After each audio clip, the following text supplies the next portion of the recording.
오늘도 수요 예배 나오신 여러분을 주님의 이름으로 환영하고 축복합니다. 다 함께 묵상으로 기도하심으로 수요 예배 시작하겠습니다.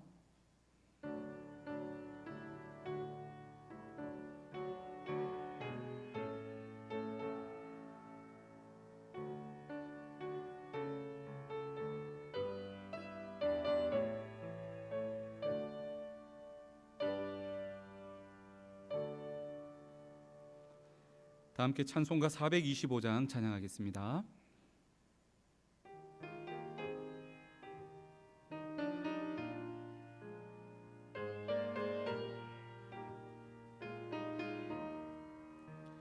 주님의 뜻을 이루소서. 고요한 중에 기다리니 진흙과 같은 날 빚으사 주님의 영상 만드소서. 주님의 뜻을 이루소서. 주님 발 앞에 엎드리니 나의 맘속을 살피시사 눈보다 이게 하옵소서. 주님의 뜻을 이루소서. 병들어 몸이 피곤할 때 권능의 손을 내게 펴사 강건케 하여 주옵소서.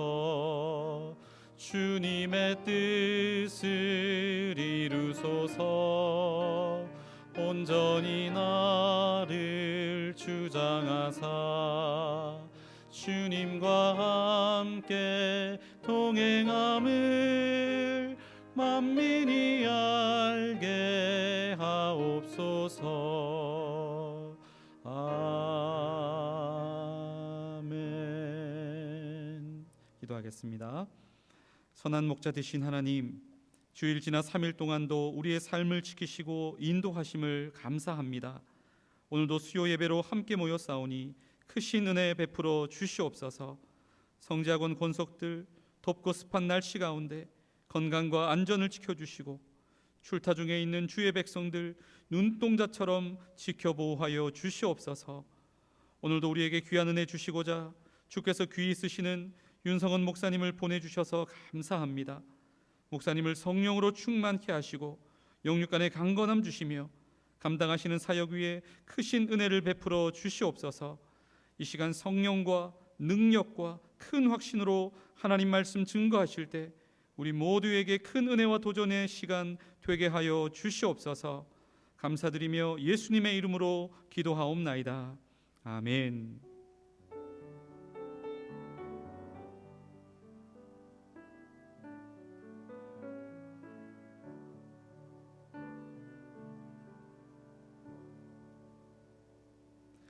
오늘 함께 나눌 하나님의 말씀은 갈라디아서 5장 6절과 야고보서 1장 27절의 말씀입니다. 갈라디아서 5장 6절, 야고보서 1장 27절의 말씀을 우리 다 함께 봉독하겠습니다. 먼저 갈라디아서 5장 6절입니다. 그리스도 예수 안에서는 할례나 무할례나 효력이 없으되 사랑으로서 역사하는 믿음뿐이니라. 이어서 야고보서 1장 27절입니다. 함께 읽습니다. 하나님 아버지 앞에서 정결하고 더러움이 없는 경건은 곧 고아와 과부를 그 환난 중에 돌보고 또 자기를 지켜 세속에 물들지 아니하는 그것이니라. 아멘. 오늘 우리에게 귀한 말씀 전해주실 강사님은 한국 칼뱅 아카데미 평생교육원장이신 윤성원 목사님이십니다.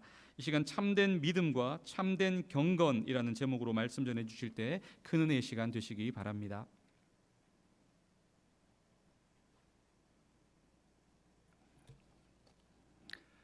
뵙게 반갑습니다. 이복수 목사님 계실 때 2번 정도 수요 기도회 때 수요 예배 때 함께 한 적이 있습니다. 참된 믿음과 참된 경건이라는 제목으로 말씀을 살펴볼 텐데요. 저는 먼저 정말로 이신칭의 교리는 한국 교회를 망친 악마적인 교설인가라는 이런 질문을 던지면서 여러분들과 함께 말씀을 생각해 보겠습니다. 성도 여러분, 500년 전에 중세 유럽 사람들의 마음속에는 하나의 커다란 공포가 있었습니다. 죽음 이후의 하나님의 심판, 그 죄값에 대한 두려움이었습니다. 바로 그 공포를 파고든 것이 있는데 여러분이 잘 알고 있는 면죄부입니다. 돈괴의 동전이 짤랑 떨어지는 순간 여러분의 영혼은 연옥에서 튀어나온다, 이렇게 이야기를 했습니다.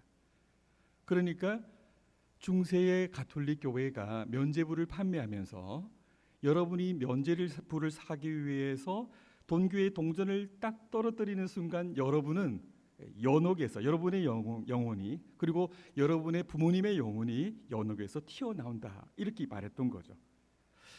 그러니까 삶은 그대로인데 면죄부라는 종이 한 장 손에 딱 쥐고 있으면 내가 평생에 지은 죄, 앞으로 지을 죄, 이 죄에 대한 심판에서 면죄될 수 있다라고 하는 것이 중세 로마 가톨릭의 입장이었습니다. 그런데 여러분, 이런 면죄부가 정말 500년 전에만 있던 것일까요? 저는 오늘 한국 교회 안에도 또 다른 면죄부가 팔리고 있다, 이렇게 말씀드리고 싶습니다. 여러분 잘 알고 있는 예수 천당 불신지옥, 그렇죠? 복음을 정확하게 표현하는 단어이긴 하지만 오늘날 예수 천당 불신지옥이 어쩌면 우리에게는 또 다른 면죄부가 되고 있을지도 모릅니다. 어떤 사람들이 그렇게 얘기합니다. 복음을 전하면 사람들이 예수 믿고 천당 간다라고 말하면, 그리고 예수 믿지 않으면 지옥 간다고 말하면 지옥에 대한 막연한 두려움 때문에 두려워하다. 그래, 내가 예수 믿어보지 뭐, 이렇게 이야기를 합니다. 그리고 영접 기도를 합니다. 그렇죠? 뭐 아직 그 예수 한번 믿지 뭐 믿어서 손해볼 게 없는데, 이렇게 생각을 하는 거예요. 자, 그렇게 해서 면죄부 한 장을 사두듯이 예수님을 사서 내 호주머니에 넣는 그런 신앙입니다. 이제 지옥은 면했으니까, 천국 티켓은 다 확보했으니까 이제 내 삶은 안심하고 내 마음대로 살아도 된다. 이런 유의 신앙이 오늘 우리 한국 교회 안에 얼마나 많은지 모릅니다. 그러니까 믿음이라는 것을 면죄부 정도나 천국 가는 기차 티켓 정도로 여기고 있는 이런 현실, 여러분, 이것이 과연 성경이 말하는 믿음일까요? 자, 우리 교회의 주변을 한번 둘러보도록 합시다. 유년주일학교가 사라진 지가 오래되었습니다. 우리 외대대학교에는 그래도 유년부 아이들이 많이 있어요. 네, 청년부가 사라졌어요. 청년들이 없는 교회들이 너무 많습니다. 출산율 탓 아니냐라고 이야기를 하지만 문제는 숫자만이 아닙니다. 아예 교회에 나가지 않는 가난한 교인들이 급증하고 있습니다. 여러분, 가나안을 거꾸로 하면 뭐라고 읽을 수 있습니까? 안 나가죠. 안 나가는 교인입니다. 스스로 크리스찬이라고 생각하는데 이제 교회를 나가지 않는 안 나가 교인, 가난한 교인이 급증하고 있습니다. 그런데 이런 분들은요, 믿음이 약한 뜨내기 신앙을 가진 사람들이 아니에요. 오히려 신앙을 깊이 고민하다가 교회 생활을 하면서 상처를 받아서 교회로부터 밀려난 사람들이에요. 맥닐이라는 분이 이렇게 표현했는데요, 신앙을 잃어서가 아니라 신앙을 유지하기 위해서 교회를 떠난다. 이 얼마나 비통한 표현입니까? 왜일까요? 날로 쇠퇴해져가는 한국교회의 부끄러운 자화상이 우리에게 그 답을 전해주고 있습니다. 목회자의 세습과 전행, 교권주의와 도덕성의 상실, 기복신앙과 극단적인 신비주의가 난무하는 오늘 교회의 현실, 대형교회 현상과 공동체성이 붕괴되는 그런 교회의 모습들, 자본을 숭배하는 만몬주의. 이제 세상은 교회를 향하여서 손가락질합니다. 저 많은 십자가, 저 많은 그리스도인들이 있는데 세상은 왜 이 모양이냐고 교회를 향하여서 꾸짖습니다. 그렇다면 무엇이 문제일까? 이렇게 생각을 해봅니다. 많은 분이 이렇게 진단합니다. 한국 교회는 그동안 믿음만 외쳤다. 믿기만 하면 구원을 받는다고 했다. 그런데 행함과 윤리에 대해서는 말하지 않았다. 교회가 감당해야 될, 그리스도인들이 감당해야 될 사회적 책임에 대해서는 말하지 않았다. 그래서 오늘 한국 교회 교인들의 모습들 속에서는 삶이 없는 것이다. 이제는 윤리의 문제고 이제는 삶의 문제다. 이렇게 얘기를 합니다. 그러면서 그 대안으로 새로운 율법주의가 떠오릅니다. 믿음만으로는 구원이 부족하다. 신실한 순종이 우리에게 요구되고 그리스도인으로 마땅한 행위가 반드시 더해져야만 한다. 최후의 심판대 앞에서마저도 결국 우리의 행위로 판단받을 것이다 라고 말하는 분들이 생겨나기 시작했어요. 보다 도덕적이고 의식 있는 분들 가운데 그런 얘기들을 이제 해 가기 시작합니다. 그리고 그런 분들이 한국교회를 바라보면서 한국교회는 구원파 신앙의 신학에 잠식되었다 이렇게 이야기를 하는 거죠. 심지어 제가 기독교 윤리학 전공자이거든요. 감신대의 한 저명한 기독교 윤리학 교수님 은퇴하셨는데 그분은 이렇게 표현을 했습니다. 종교개혁의 심장인 이신층의 교리 자체가 문제가 있다 이렇게 이야기를 하는 거예요. 그러면서 이분이 이렇게 표현합니다. 한번 들어보세요. 합리적 비판의 사각지대, 교회라는 사회윤리적 개토, 평등과 자유와 연대라는 사회적 가치가 미성숙으로 인해 일그러져 있는 그곳 교회. 이 개토에서는 이신층의 교설이 우리는 교리라고 표현하는데요. 결국 신자의 행위와 의의 지평을 신명하게 파괴하고 있다. 참으로 악마적인 것이라 아니할 수 없다. 이들이 잘못 배운 하나님 신앙이 결과적으로 우리 사회의 공동선을 파괴하고 있기 때문이다. 이렇게 얘기를 해요. 이분은 한국 교회가 윤리적 도덕적으로 타락하고 있는 현실에 대해서 예수 믿으면 천당 간다라고만 이야기를 했지 사회 윤리적인 가치를 가르치지 않아서 그랬다라고 이야기를 하는 거예요. 그런데 여러분, 정말로 이신칭의가 우리 사회의 공동선을 파괴하는 주범일까요? 이제 우리는 믿음을 내려놓고 행위와 윤리를 이제 붙들어야 할 때가 됐습니까? 저는 이분의 이런 도전적인 언설 앞에 오히려 정면으로 반대합니다. 한국 교회의 위기는 행위와 윤리의 문제가 아니라 그 믿음이 과연 구원에 이르는 참된 믿음인가 하는 더 깊고 더 본질적인 문제이기 때문입니다. 감히 말씀드립니다. 한국 교회의 상당수는 입이 닳도록 이신층이 믿음으로서 의롭다함을 받는다는 예수 천당을 외쳤지만 그러나 종교개혁이 말한 그 이신층이를 처음부터 제대로 알지 못했습니다. 한국 교회가 여러 부조리에 부역해온 것은 사실이죠. 교회가 윤리적 도덕적으로 타락해서 많은 사람들로부터 지탄의 대상이 이고 있는 사실도 우리는 인정해야 합니다. 너무나 가슴 아픈 일입니다. 그러나 그 이유가 과연 믿음이 문제였고 행위와 윤리가 담보되지 못했기 때문일까라는 진단에는 저는 단연코 반대의 입장이라고 말을 할 수가 있습니다. 믿음은 제대로 가졌는데 행위와 윤리가 부족했다. 믿음은 제대로 믿었는데 행위와 윤리적인 삶이 부족했다. 그것이 아니라 처음부터 성경이 말하는 올바른 이신칭의의 신앙, 올바른 구원론을 바르게 이해하지 못했기 때문이라고 생각을 합니다. 자, 본론 첫 번째로 여러분들에게 구원에 이르지 못하는 거짓 믿음이 있습니다라는 명제를 던지겠습니다. 말씀드린 대로 저는 한국교회의 근원적인 문제를 교회론이 아닌 구원론의 문제에서 찾습니다. 다수의 한국 교인들이 소유한 믿음에 문제가 있다라는 겁니다. 앞서 말씀드린 대로 혹자는 한국 교회가 이신칭이 곧 믿음으로 의롭다함을 받는 복음만 강조했기 때문이고 행함과 윤리를 교회가 가르치지 않았기 때문에 교회가 이 모양 이 꼴이 되었다라고 주장을 하지만 그래서 이제는 도덕과 윤리를 회복해야 한다고 이야기를 하지만 과연 그럴까요? 복음의 능력이 나타나지 않는 것이 정말 윤리의 문제일까요? 아닙니다. 근본 문제는 참된 믿음을 강조하지 않는 데 있습니다.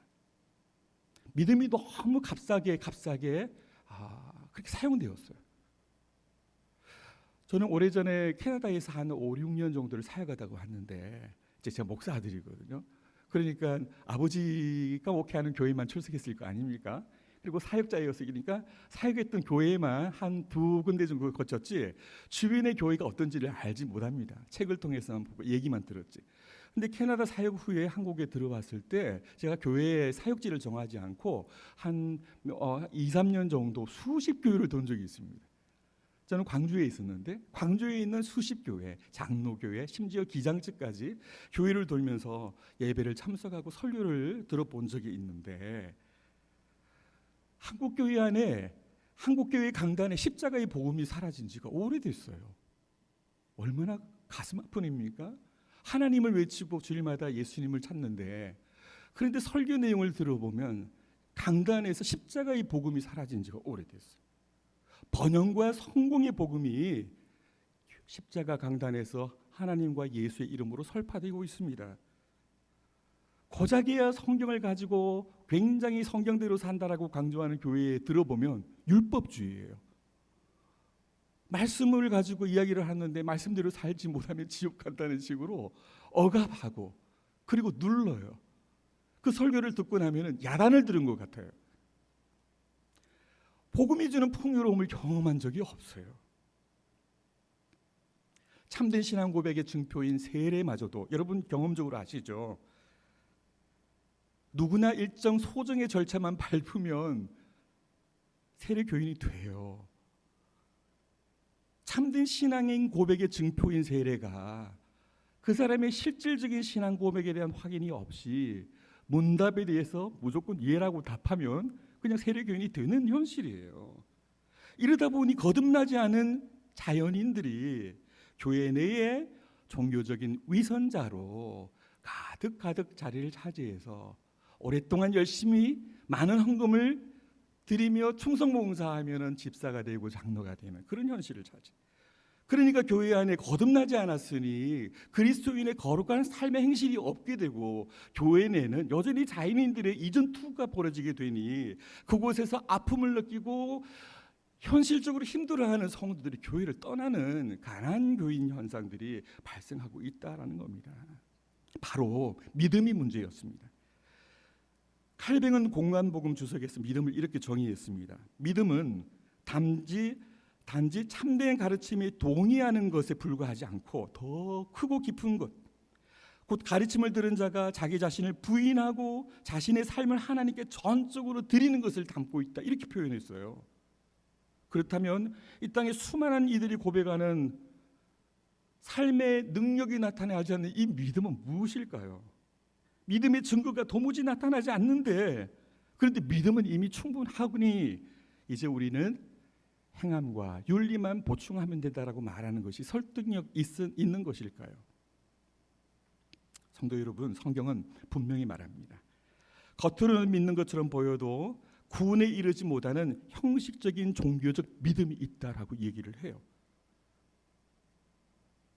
사탄도 예수 그리스도를 보고 하나님의 아들이라고 구했거든요. 지식이 있어요.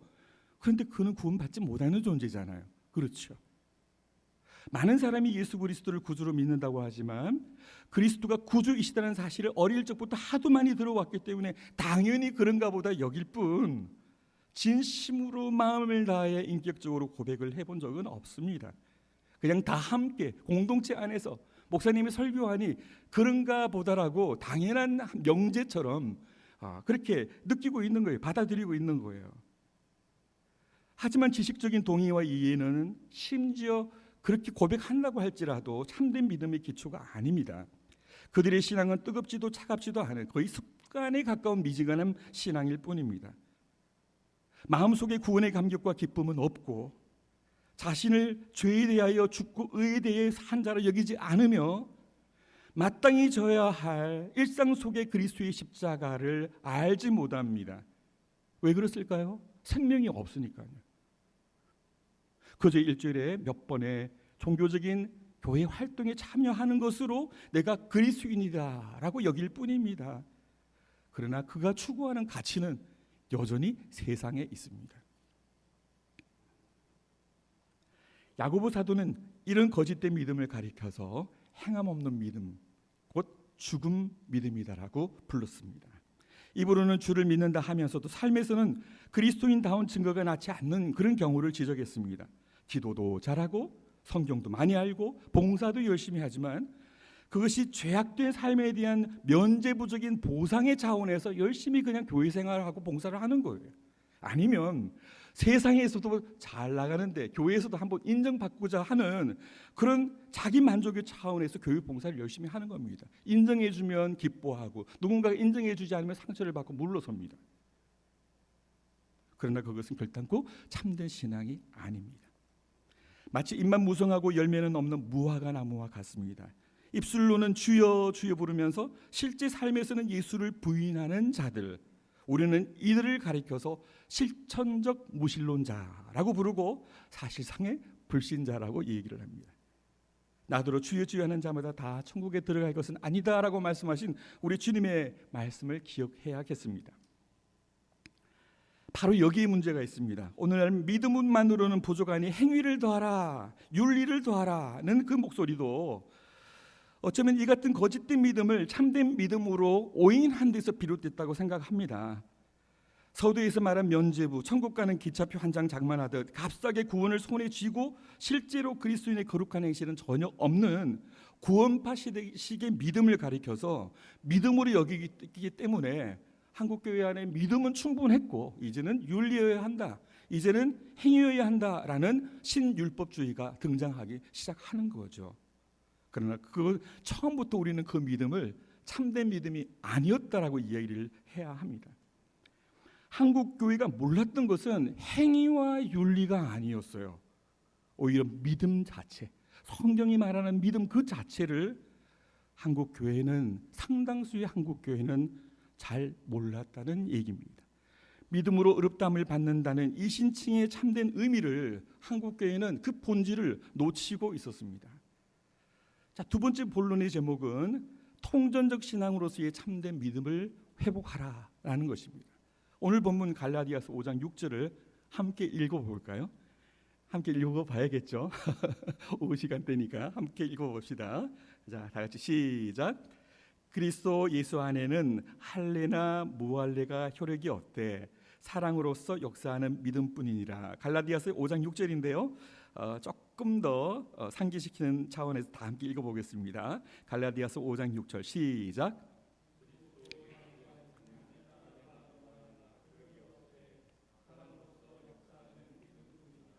네, 본문이 말하는 믿음은 무엇입니까? 네, 그렇습니다. 바로 사랑으로 역사하는 믿음입니다. 그렇죠. 성경이 말하는 오직 믿음, 참된 믿음은요, 사랑으로 역사하는 믿음이에요. 바로 이것이 구원에 이르는 믿음입니다. 참된 믿음은 어떤 것을 가리키느냐? 우리의 믿음의 선배, 특별히 화란의 저명한 개혁신학자 헤르만 바빙크가 이런 표현을 썼거든요. 한번 들어보세요. 아주 멋집니다. 그것은 하나님의 특별한 은혜의 선물이요, 성부 하나님의 선택의 결과이며 성령 하나님의 역사하심이고 회개의 열매다라고 믿음을 정의했습니다. 하나님께서 우리에게 베풀어 주신 은혜의 선물이에요. 일단 주체가 하나님께서 우리에게 주신 거예요. 그리고 성부 하나님께서 만세전에 우리를 택하신 선택의 결과예요. 그리스도께서 우리를 위해서 죽으심의 결과이면서 동시에 성령께서 우리 가운데 역사하신 은혜의 선물이 바로 믿음이다라고 헤르만 바빙크를 얘기합니다. 종교개혁 시대의 소중한 유산으로 하이델베르크 요리문답이 있는데 이 저자 우르시누스는 또 이렇게 표현했습니다. 참된 믿음은 머리보다 마음에 의한 실천적 지식으로 구성되며 영혼 전체를 감싸는 믿음이다. 다르죠. 그냥 예수 천당 불신족 하니까 우리 사형리 전도 받고 지금 예수 믿으면 구원 받습니다, 영접하세요라고 해서 지식적 동의를 의도적으로 끌어내는 유의 신앙과 믿음과 완전히 다르죠. 우르시누스가 그렇게 얘기를 했어요. 참된 믿음은 머리보다 마음에 의한 실천적 지식이라는 표현을 썼어요. 그리고 영혼 전체를 감싸는 믿음이다. 여러분, 복음이란 무엇입니까? 복음을 알아야 됩니다. 나는 누구인가에서부터 비롯됩니다. 나 같은 죄인을 살리시기 위해서 독생자 예수 그리스도를 이 땅에 보내신 하나님 성부의 사랑이죠. 하나님이신 그분이 사람으로 오셔서 죄 없는 사람으로 오셔서 그러나 죄 있는 우리의 대표가 되셔 우리를 위해 죽으셨어요. 나를 위해 죽으셨어요. 이게 느껴져야 돼요. 그냥 어렸을 때부터 다 아는 하나의 이야기로 들려지는 것이 아니라 바로 나 그리스도의 십자가로 인하여 내가 대속의 은혜를 누리게 되고 내가 과거에 몰랐던 새 영의 눈이 열려 하나님을 보게 되고 하나님을 앙망하게 되고 그분은 다른 누구도 아닌 바로 나 죽어 있는 이 죄인을 살리시고 내 안에 새로운 영을 창조하셨습니다.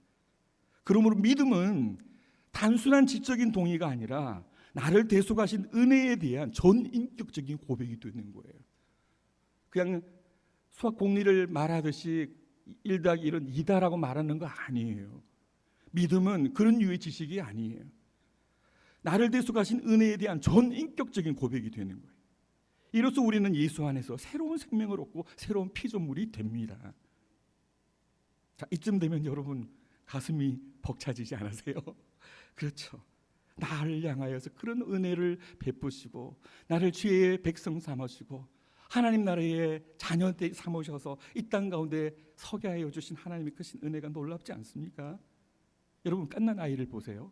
갓난아이를 보시면 바로 이 믿음의 이 원리가 이치가 딱 드러납니다. 갓난아이가 태어났습니다. 그렇죠? 바로 뭐합니까? 응아하고 울잖아요. 갓난아이는 울어요. 우는 이유가 뭡니까? 생명을 가졌다는 증거가 아니겠습니까? 바로 이거예요. 생명을 가진 자는 전인격적인 고백을 합니다. 울고 울면서 어머니를 찾고 엄마를 바라보고 그 엄마한테서 안식합니다. 마치 그리스도 안에 새로 태어난 우리가 하나님 아버지를 향해서 앙망하고 그분을 찾고 그분 안에서 안식하는 것과 같은 이치인 거예요. 그래서 참된 믿음을 지닌 그리스도인은 예수 그리스도를 입술로만 고백하지 않고 전인격으로 바라봅니다. 십자가로 말미암은 의에 대한 견고한 확신과 함께 주이신 예수 그리스도를 전적으로 신뢰합니다. 그리스도의 완전한 순종의 공로만을 의지하는 그는 자기에게 임한 놀라운 구원 앞에 감사하지 않을 수 없고 그 감사는 마땅히 하나님을 향한 영광을 위한 삶으로 이어지게 되는 것이죠. 여호와께서 주신 그 모든 은혜를 무엇으로 보답할고 은혜를 아는 자는 감사가 되니 나에게 은혜를 베푼 이에게 어떻게 하면 그 마음을 고백할 것인가를 생각하지 않겠습니까? 여러분 대출금 한 3억에 허덕였는데 누군가가 갑자기 3억을 이게 다 갚아주면 얼마나 고맙겠습니까? 그 사람이 원하는 거 다 해주고 싶잖아요. 여호와께서 내게 주신 그 모든 은혜를 무엇으로 고백할까? 보답할 거라는 그 고백이 일어나게 되는 거예요. 죽은 믿음이 아니라 살아있는 믿음이 되는 거죠. 사랑으로 역사하는 믿음, 곧 한마디로 행함이 있는 믿음이 되는 순간입니다. 그러므로 믿음이란 단순한 지적 동의가 아닙니다. 믿음은 한 사람의 생명의 문제. 거듭난 자에게 고백되는 은혜의 선물입니다. 참되게 믿음을 고백하는 그 사람 안에서 내주하시는 성령의 역사로 말미암아 비로소 거룩한 순종의 삶이 비롯됩니다. 이거 놀라운 비밀이에요. 자 이름을 말할 뻔했네. 그 저명한 기독교 윤리학자 교수님 박 씨예요. 박 씨인데 그분은 이걸 몰라요. 복음을 몰라요. 그러니까 믿는다, 충분했고 이제 윤리다 이렇게 이야기하는 거예요. 참된 믿음은 한 사람의 생명, 선물로 주어진 하나님의 은혜로 의해서 우리 안에 새로운 생명의 역사가 이루어지게 되면 나를 향한 주님의 구속의 사랑을 고백하게 되니까 여기에서 그 은혜에 대한 감사로 하나님을 경외하게 되고 그 거룩하신 하나님을 앙망하면서 거룩한 순종의 삶을 살고 싶은 마음이 생기게 되는 것이에요. 신자가 거룩한 삶을 살아가는 유일한 근거는 행위가 부족해서 심판대 앞에서 받을 하나님의 진노에 대한 두려움 때문이 아니에요. 벌 받을까 봐, 지옥 가는데 심판 받을까 봐 내가 하나님의 말씀을 지키고 율법을 행하고 그런 게 아니에요. 이미 우리 가운데 선한 일을 이루신 예수 그리스도 구속의 은혜에 대한 감사입니다. 두려움이 아니에요. 감사예요. 제가 박사 논문을 쓸 때 제 그 윤리 논문의 주제가 뭐냐면 감사의 윤리였거든요. 교회 안에서 윤리설교 하는데 해도 돼요. 복음의 빚진 자로서 복음의 은혜를 아는 자가 어떻게 하면 하나님이 원하시는 하나님 나라의 윤리, 거룩한 감사의 윤리를 고백할 것인가가 가능하거든요. 그래서 성경은 오직 믿음을 사랑으로 역사하는 믿음이라고 말합니다. 종교 개혁자들이 말한 믿음이 바로 이 믿음입니다. 그렇죠. 교회가 이 참된 믿음의 비밀을 가르쳐야 돼요. 예수 믿고 끝 아니에요. 윤리와 무관하지 않아요. 거룩한 삶의 행실들이 참된 믿음을 속에서 이렇게 우러나게 돼 있어요. 오직 예수만이 우리의 유일한 구원의 공로이시며 그 은혜가 너무 크고 감사해서 그분만을 사랑함으로 감사의 삶을 살아가는 바로 그 믿음인 거예요. 그렇게 우리는 행함을 말하고 이제는 율법을 말하고 이제는 거룩한 삶을 말할 수 있어요. 행함 없는 믿음은 죽은 믿음이기 때문입니다. 바로 이것이 종교 개혁자들이 말한 오직 믿음의 진정한 의미입니다. 그러니 성도 여러분, 그리스도를 구주, 구세주, 나를 죄악 가운데서 구원해 주신 구주로 고백한다는 것은 내 삶에서 그리스도를 나의 주, 나의 왕으로 모시는 것임을 기억을 해야 합니다. 나를 죄악 가운데서 구원해 주신 구세주일 뿐만 아니라 그분은 내 삶의 왕, 내 삶의 주가 되신다는 것이에요. 이것이 바로 로드십, 그죠? 주 되심에 관한 회복의 이야기입니다. 여러분, 이 존귀한 신앙을 주일 하루에 가두지 마십시오. 엿새 모두가 거룩한 예배의 자리가 되게 하십시오. 예배 드릴 때만, 기도 드릴 때만 매일의 평만이 아니라 매일의 평범한 일상 속에서 여러분의 삶을 통해 거룩한 찬송이 울려 나오도록 하십시오. 참된 믿음은 우리 삶 전체를 통해 고백되어지는 통전적인 신앙이기 때문입니다. 그래서 우리는 감히 일상 속의 제자도를 말할 수가 있습니다. 예수 믿으면 다 목사 되고, 예수 믿으면 다 선교사 되고, 자매들은 예수 믿으면 다 사모 되고, 이런 게 아니에요. 우리의 일상의 제자로서 살아가는 삶의 현장인 거예요. 일상 속의 제자도는 이처럼 참된 믿음의 길을 소유한 자들에게 주어지는 하나님의 교훈입니다. 이제 본론 마지막을 보겠습니다. 참된 믿음은 참된 경건으로 나타납니다. 20세기 후반에 미국에서 주재권 구원 논쟁이라는 게 있었어요. 주재권이라는 말은 아까 제가 이미 설명드렸는데 주대심, 로드십이에요. 로드십 셀베이션 논쟁이 있었는데 그 미국도 마찬가지였어요. 미국도 복음주의 교회들이 굉장히 많잖아요. 그런데 그 현실이 비슷했어요. 예수 믿으면 구원받는다는데 그것만이 전부인가? 미국도 교회도 많고 교인들도 많은데 이런저런 문제들이 다 터져나오고 심지어는 교회가 그 비난의 주범이기도 했단 말이에요. 교회 생활도 열심히 하고 우리 주변을 보세요. 큐티도 하고 예배도 안 빠지고 전도도 잘 하는데 정작 삶 속에서 그리스도 주권에 대한 고백이 없다라는 것이죠.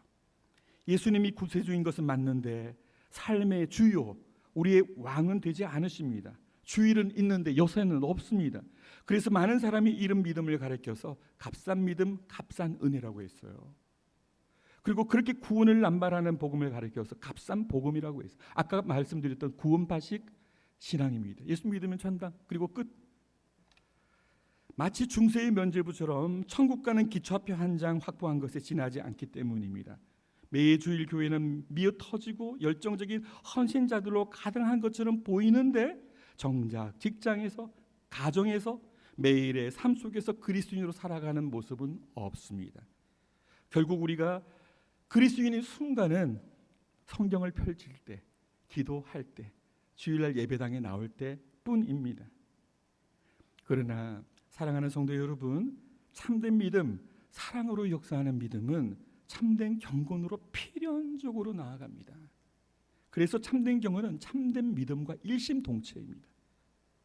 자, 그렇다면 성경이 말하는 참된 경건은 무엇일까요? 많은 사람들이 경건을 그저 개인의 영성과 성품을 다듬는 그런 어떤 내적인 운동 정도로 여겼습니다. 실제로 그랬습니다.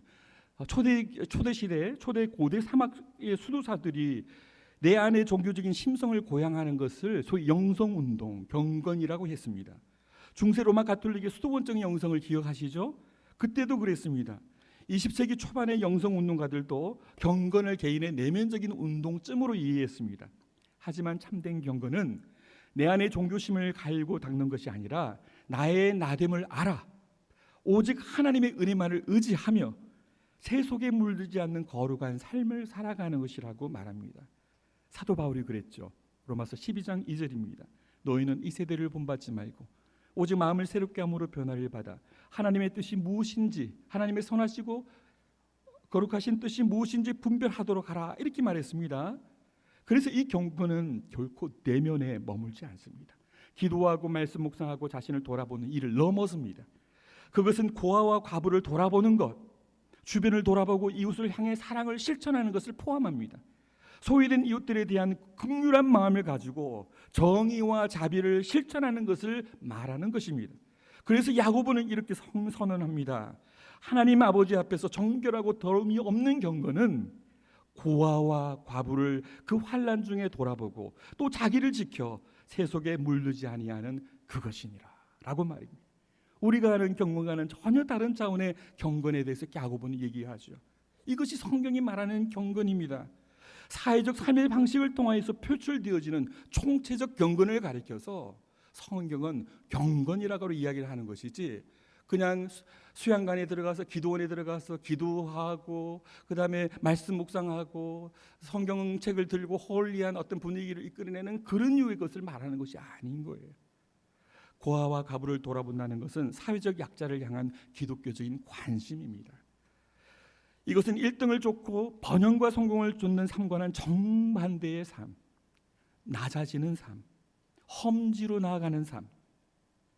성도 여러분, 이제 참된 믿음을 소유하며 참된 경건을 고백할 때 우리의 인생의 목표는 바꿔지게 되어 있어요. 나의 행복만을 위한 이기적인 목표를 하나님을 향한, 이웃을 향한 섬김의 삶으로 바꾸십시오. 1등과 인류가 아니라 고아와 가본대 자들의 이웃이 되는 헌신의 삶으로 나아가십시오.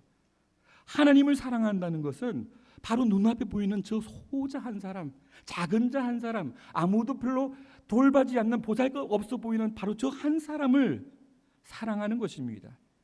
낮은 자리에서 세리와 과부들과 함께 하셨던 예수님의 마음을 본받는 것이고, 하나님 나라의 정의와 인애와 형평을 품는 것입니다. 그래서 그리스도인의 경건은 개인의 차원을 넘어 사회적 차원으로 이르는 총체적 경건이라고 말할 수 있습니다. 말씀을 마무리합니다. 마무리하면서 저는 그렇다면 하나님의 영광을 위한 삶이란 무엇인가를 생각해 보며 정리를 하도록 하겠습니다. 하나님의 영광을 위한 삶은 바로 이 참된 경건의 삶을 살아가는 것입니다. 성과 속을 가르는 이원론, 그렇죠. 저 세상은 불타 없어지를 마귀에 속한 것이고, 바로 이 종교적인 영역, 기독교적인 영역만 하나님을 예배하는 영역이라고 생각되는, 거룩한 영역이라고 생각하는 성과 속을 구분하는 이원론은 교회 혹은 성스러운 종교적 영역에 전념하고 몰두하는 것을 하나님의 영광을 위한 삶이라고 했습니다. 그러니까 중소기업을 운영하는 기업주가 기업 현실에서는 노동자들의 임금을 착취하고 그들을 부당하게 억압하면서 그곳에서 채플은 드려요. 그리고 헌금 많이 해가지고 교회에 건축 헌금을 많이 내요. 담배 술을 안 하는데 못된 악덕 행위들은 다 하고 있어요. 이것이 성속 이원론 신앙을 가진 자들이 생각하는 하나님의 영광을 위한 삶이에요. 기복신앙은 세상에서 1등이 되고 인류가 되는 것이 마치 하나님의 영광을 위한 삶이라고 생각하고 있어요. 그러다 보니 내 아들 성적 좀 잘못 나오면 네 하나님께 영광 돌려야지 왜 그딴 식이야, 이렇게 책망을 하는 거예요. 아이들의 수준을 알고 달란트를 알고 그에게 적세적조에 아이들이 오히려 후미진 곳에 가서 섬길 수 있도록 그의 은사와 그의 달란트를 활용하도록 하지 않고 무조건 1등과 인류를 독촉하고 있는 것이죠. 그렇지만 참된 경우는 수직적으로는 하나님께서 우리를 구원하신 은혜와 사랑에 깊이 빠져들어 세속에 물들지 않는 것이고, 수평적으로는 우리에게 허락하신 이웃의 사랑의 삶을 구체적으로 실천하는 것을 말하는 것입니다. 이것은 개인적인 부재나 자선에 한정되지 않습니다. 직업과 소명, 우리 외대는 그런 이제 역할을 대학생들이 하려고 하고 있지 않습니까? 그렇죠? 아이들의 직업과 소명을 통해서 하나님의 영광을 위한 삶을 살도록 독려해야 될 것이에요. 사회 구조적인 문제에 대해서도 관심을 해야 됩니다. 시민사회 일원으로 어떻게 살아갈 것인가에 대해서도 이야기를 해야 돼요. 사적 영역을 넘어 공적인 영역에서 그리스도인의 관심을 표현하는 것까지를 포함하는 것입니다. 한마디로 우리의 전 삶의 영역에서 하나님의 주권을 인정하는 삶, 바로 그것이 참된 경건을 고백하는 하나님의 영광을 위한 삶입니다. 사랑하는 성도 여러분, 서두에 말씀드렸던 그 면죄부를 기억하십니까? 참된 믿음은 지옥을 면하려고 사두는 한 장의 티켓이 아닙니다. 참된 믿음은 반드시 참된 경건으로 표출되어야 합니다. 오늘 이 자리에 계신 우리 모두가 사랑으로 역사하는 참된 믿음, 고아와 과부를 돌아보며 세속에 물들지 않는 참된 경건으로 하나님께 영광을 돌리는 삶을 살아가시기를 축원드립니다. 바로 이것이 그리스도인이라 이름하는 우리 모두의 삶의 이유인 것입니다. 잠시 기도하겠습니다. 하나님 아버지 감사합니다. 한국교회가 참된 믿음을 소유하지 않은 채 세상의 지탄이 되고 있지만 강난을 통하여서 참된 믿음이 회복되고 이를 통하여서 참된 경건이 회복되어 우리 개인의 삶의 영역을 넘어 우리 삶의 전 영역을 통하여서 하나님을 거룩하게 하시는 그런 삶을 살아가는 그런 우리 모든 성도들이 되기를 바라며 또 우리 사랑하는 대학교회가 되기를 바라며 또 우리 부산 외대가 되기를 소망합니다. 하나님께서 힘주시고 능력 주심으로 이 모든 일들을 잘 감당할 수 있도록 은혜 내려 주옵소서. 예수님 이름으로 기도드립니다. 아멘.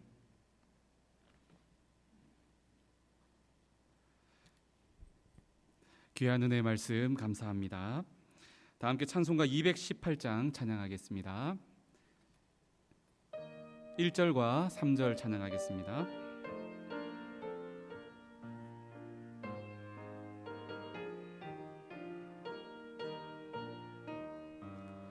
내 맘과 정성을 다하여서 주 너의 하나님을 사랑하라.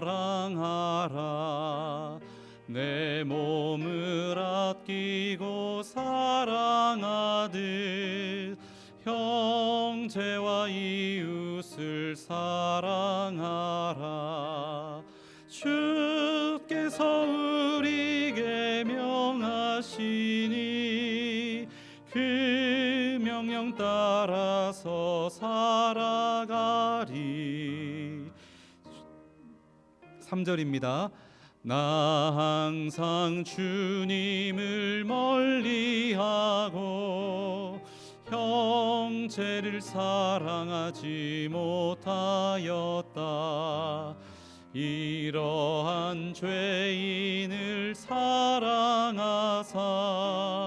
주께서 몸 버려 죽으셨다. 속죄의 큰 사랑 받은 이 몸 내 생명 다 바쳐 충성하리.